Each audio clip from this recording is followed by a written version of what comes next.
Billionaire Adrian Locke had spent years perfecting the art of not feeling. Cold efficiency built his empire, emotional distance protected it. So on the night the rain hammered against his tinted car windows like impatient fingers, he barely glanced at the blurred silhouettes on the sidewalk, until one of them lifted her face.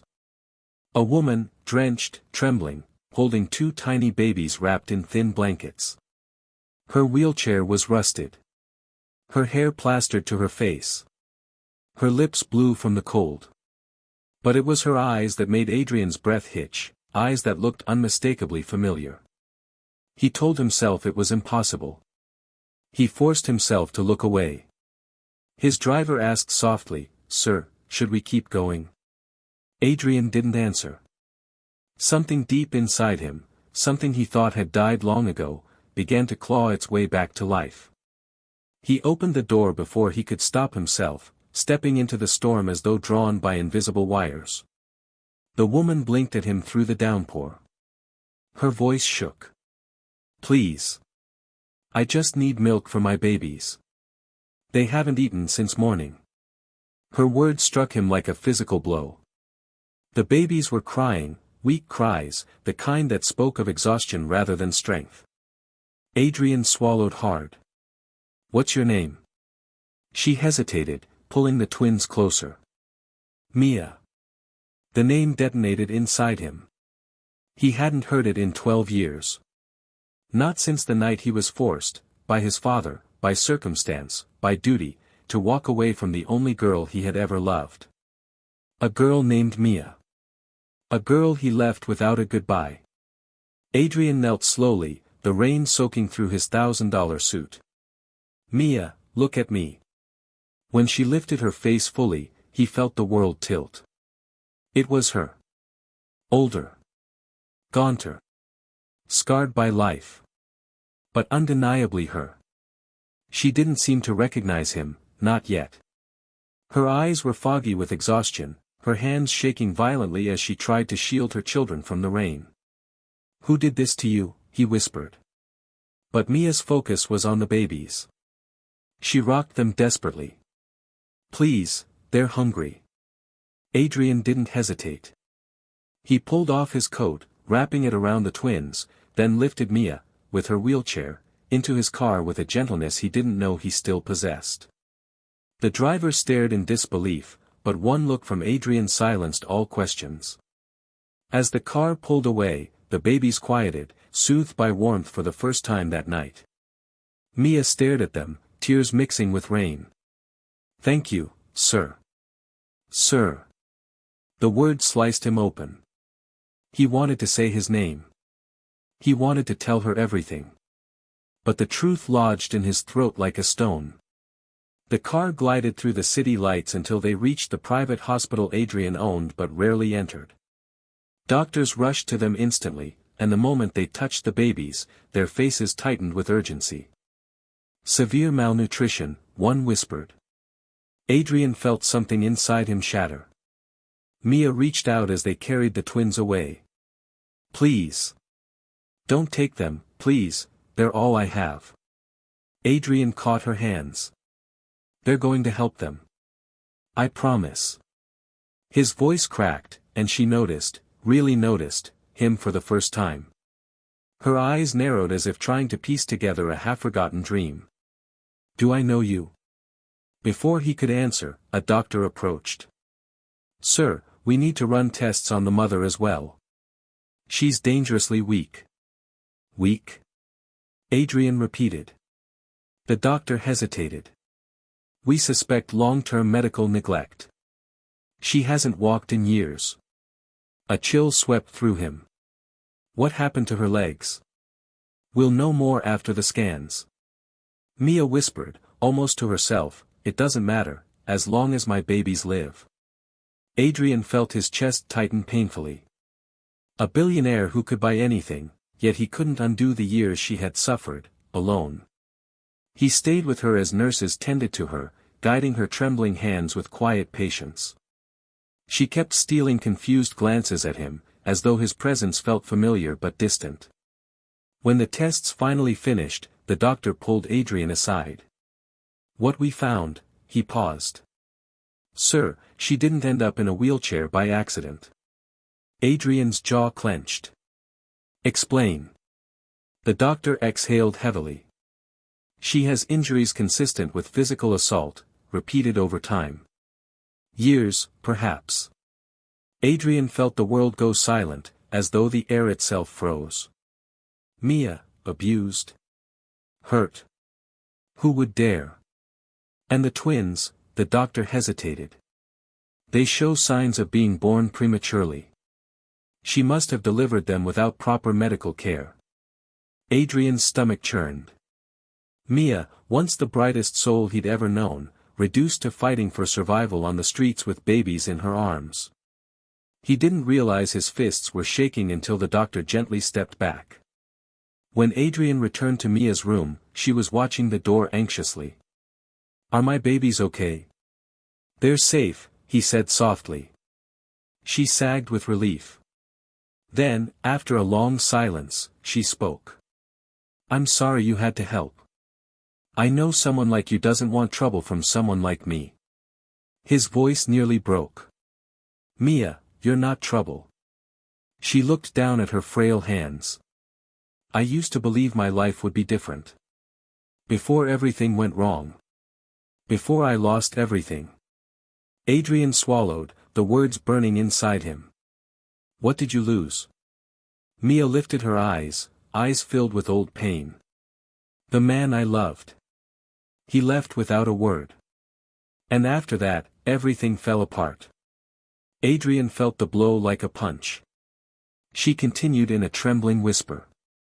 He never knew about the babies. I never got the chance to tell him. The room spun. Babies? Adrian's heart pounded violently. Mia, when were they born? He whispered. She told him the date. The exact date, that aligned with the last night they were together. The truth hit him like a lightning strike. The twins weren't strangers. They were his. And Mia didn't know. He stepped back, breathless, trembling, trying to steady himself as the weight of 12 lost years crashed into him. And then the door swung open. A man stood there. Smirking. Arrogant. Dripping with the kind of menace that made Adrian's instincts flare to life. Mia's entire body stiffened with terror. Please, she whispered, voice cracking. Don't let him take my babies again. The man's eyes flicked to Adrian. So, you're the billionaire playing hero tonight. He sneered. Step aside. The woman and those brats belong to me. Adrian's blood turned to fire. Before he could speak, the man lifted something from under his coat. A metal pipe. Mia screamed. And Adrian realized. This was the monster who had destroyed her life. And he wasn't leaving without a fight.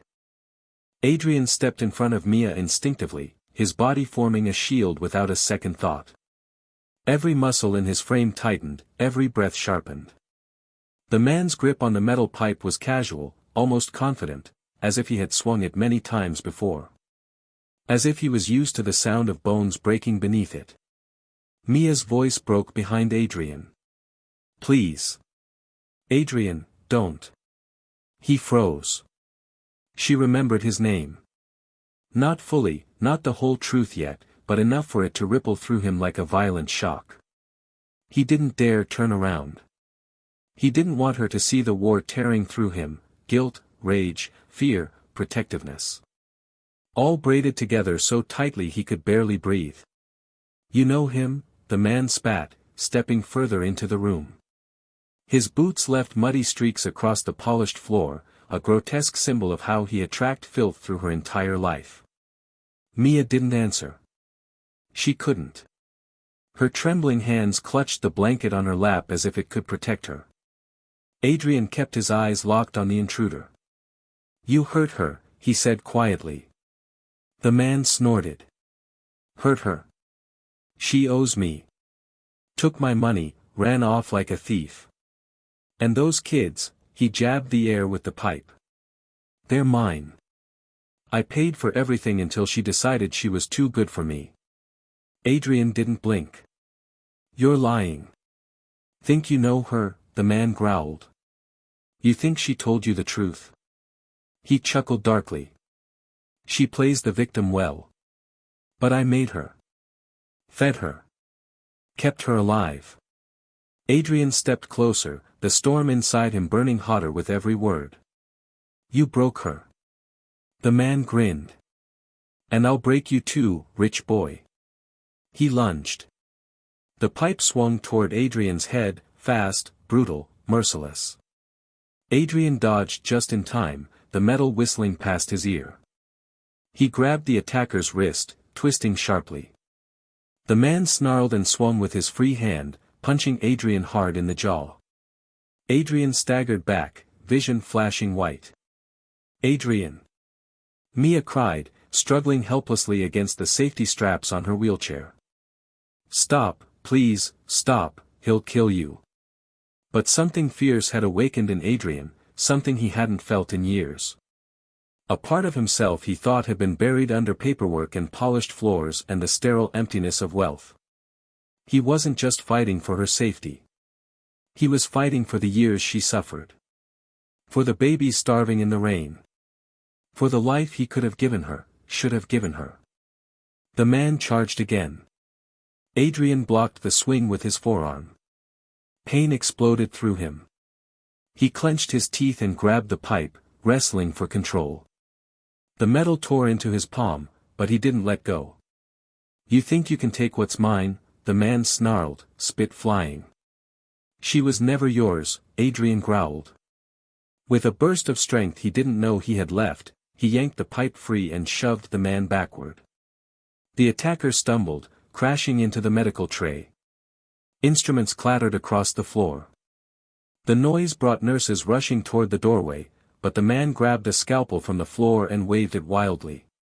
Back off, he barked. All of you.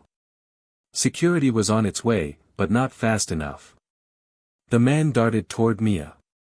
Don't touch her. Adrian shouted, sprinting forward.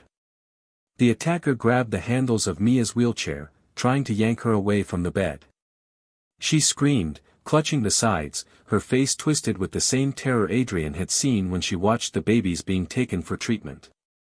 Let her go. Adrian slammed into the man from behind. They crashed into the wall, the scalpel skittering beneath a cabinet. Adrian pinned him, forearm pressed against the man's throat. The attacker thrashed violently, clawing at Adrian's suit. Get off of me. You're done, Adrian hissed, pushing harder. You'll never go near her or the twins again. Ever. Footsteps thundered down the hall. 2 guards burst into the room. The attacker struggled, but Adrian held him long enough for security to yank him away and pin him to the floor. Even then the man spit venom. You have no idea what she really is, he yelled. You think she's some angel? She's trash, broken trash. You'll see. Get him out, Adrian said, voice cold enough to cut. The guards dragged the kicking, screaming man out of the room. His curses echoed down the corridor until a door slammed somewhere in the distance. Silence fell. Adrian exhaled shakily and turned.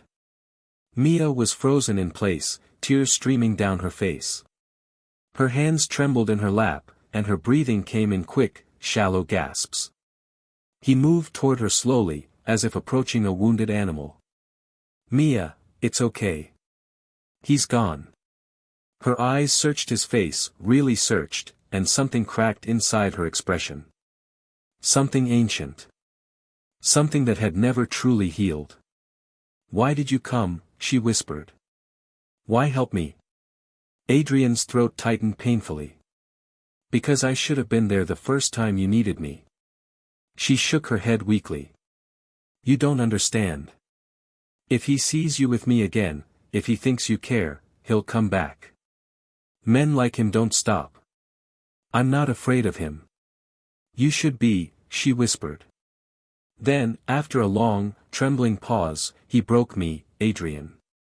He sank to his knees before her, the hospital lights casting soft shadows across her face. Rainwater still clung to her lashes. "I know," he said, voice low and aching.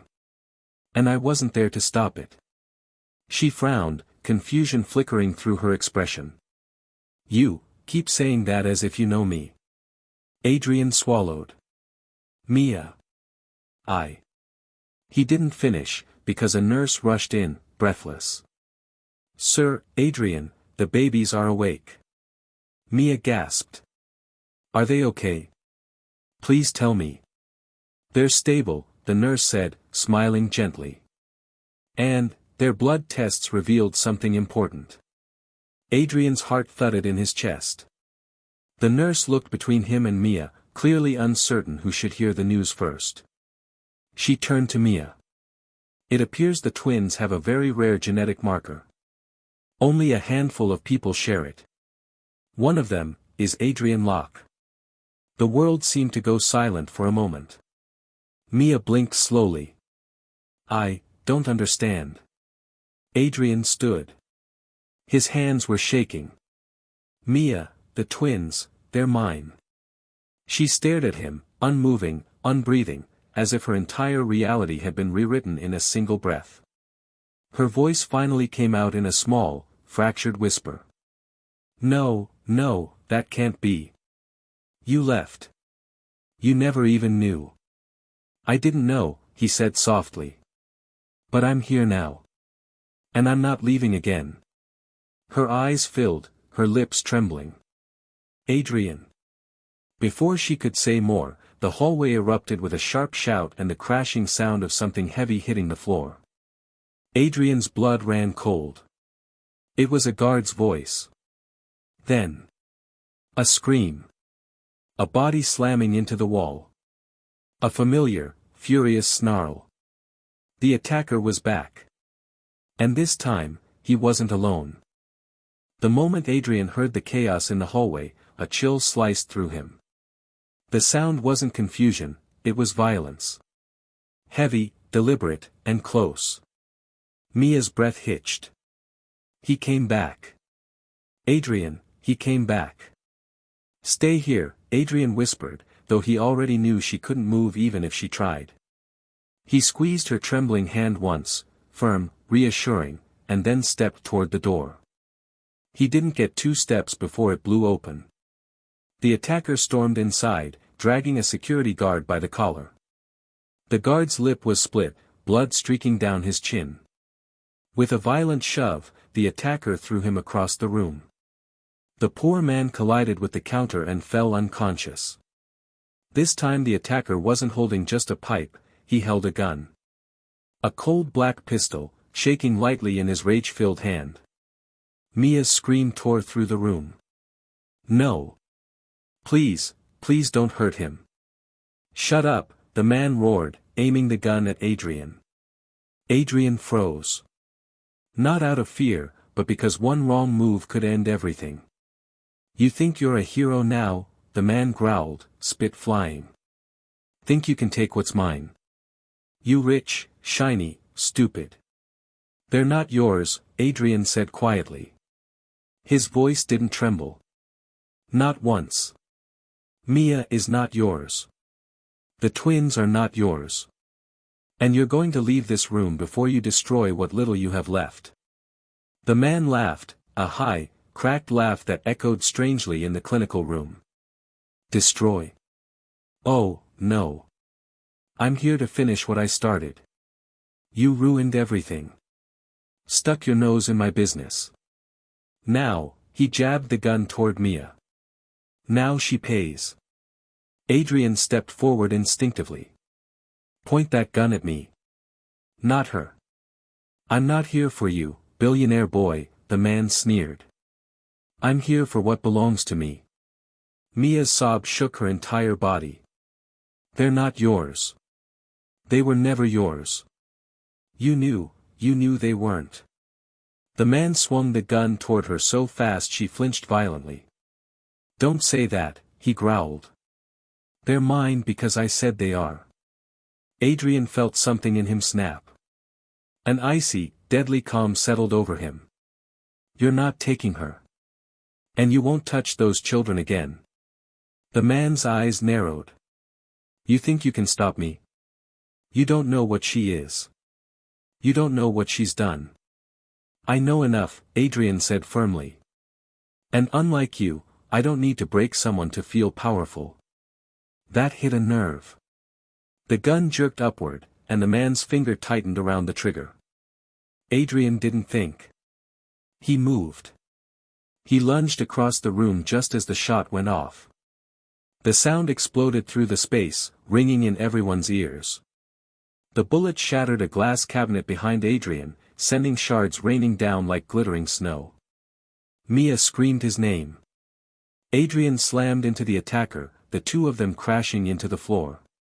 The gun skidded across the tiles.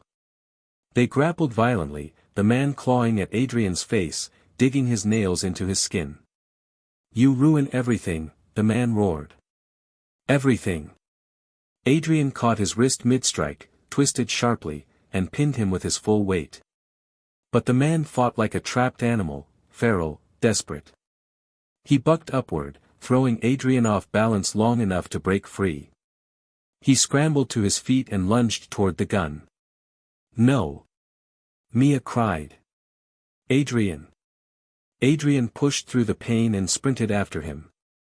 He dove just as the attacker's fingers brushed the handle of the gun.